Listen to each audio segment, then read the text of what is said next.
Believe it or not, there are still people who believe that Bidenomics is working. And really, the only convincing that they've needed is just simple, old, extremely lazy gaslighting. They just needed an adult in the room just to reassure them just a little bit. And guess what? Bidenomics is working.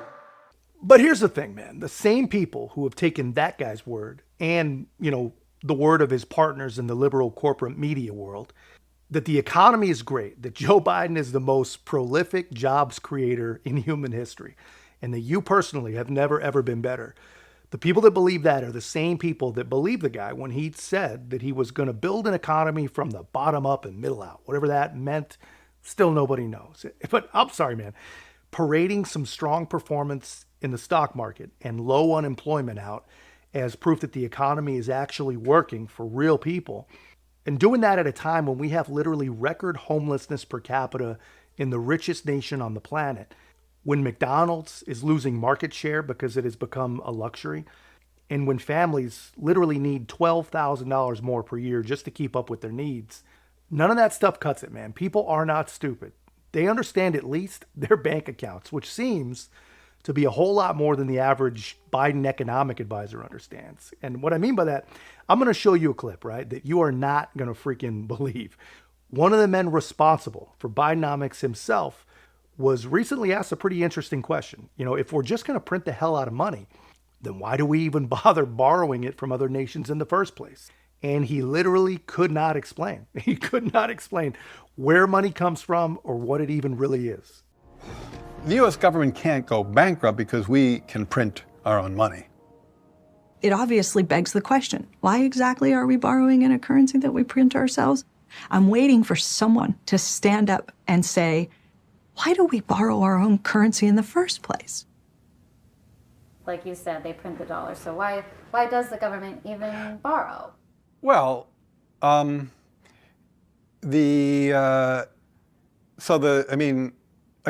some of this stuff gets, some of the language that some of the language and concepts are just confusing. The government definitely prints money, and it definitely lends that money, which is why the government definitely prints money, and then it lends that money by selling bonds. Is that what they do? They sell bonds. Yeah, they sell bonds, right? Because they sell bonds and people buy the bonds and lend them the money. Yeah. So a lot of times, at least to my ear with MMT, the language and the concepts can be kind of unnecessarily confusing, but there is no question that the government prints money and then it uses that money to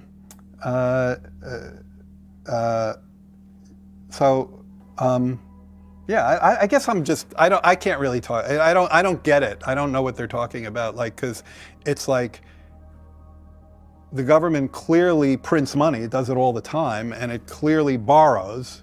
Otherwise, we wouldn't be having this debt and deficit conversation. So I don't think there's anything confusing there. Here's the thing, man. I'm not going to lie to you. I have absolutely no clue what that guy was trying to say. But honestly, I think I probably understood it more than he even does. Look, it's funny to watch, but this is not some random guy on the internet. These are the people in charge.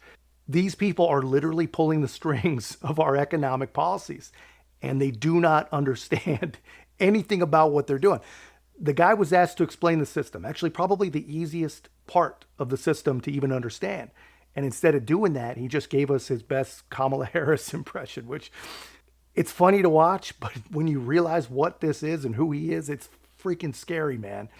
But you got to understand why. This guy, like nearly every other person in Biden's orbit, is just not qualified. If you Google this guy, the guy is a freaking music major who's got a PhD in social welfare from Columbia, of course.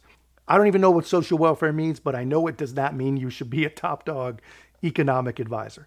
But here's the amazing thing about that. The guy took the job. Being offered a job is one thing, but can you imagine being the kind of person that is so selfish that you would accept such an important job that you know nothing about? I just can't even imagine doing that.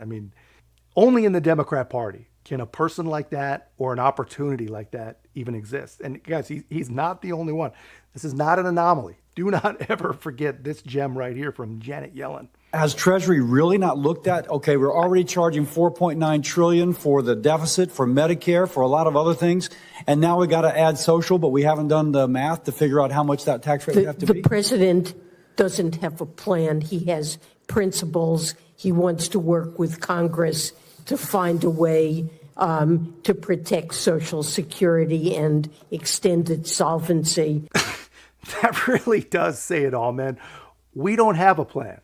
We have principles. And you know what?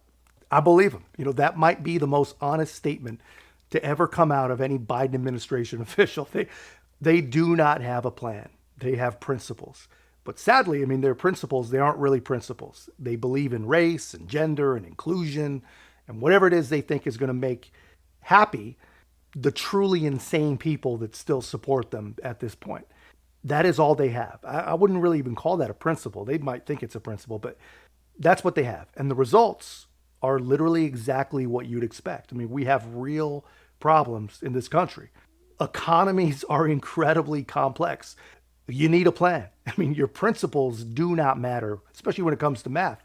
And your economic advisors, they should be intelligent. They should not just have PhDs in social freaking welfare. And if they do, they should at least be able to answer basic economic questions. And if they can't, it's probably not a great confidence booster for the American people to have them out giving interviews.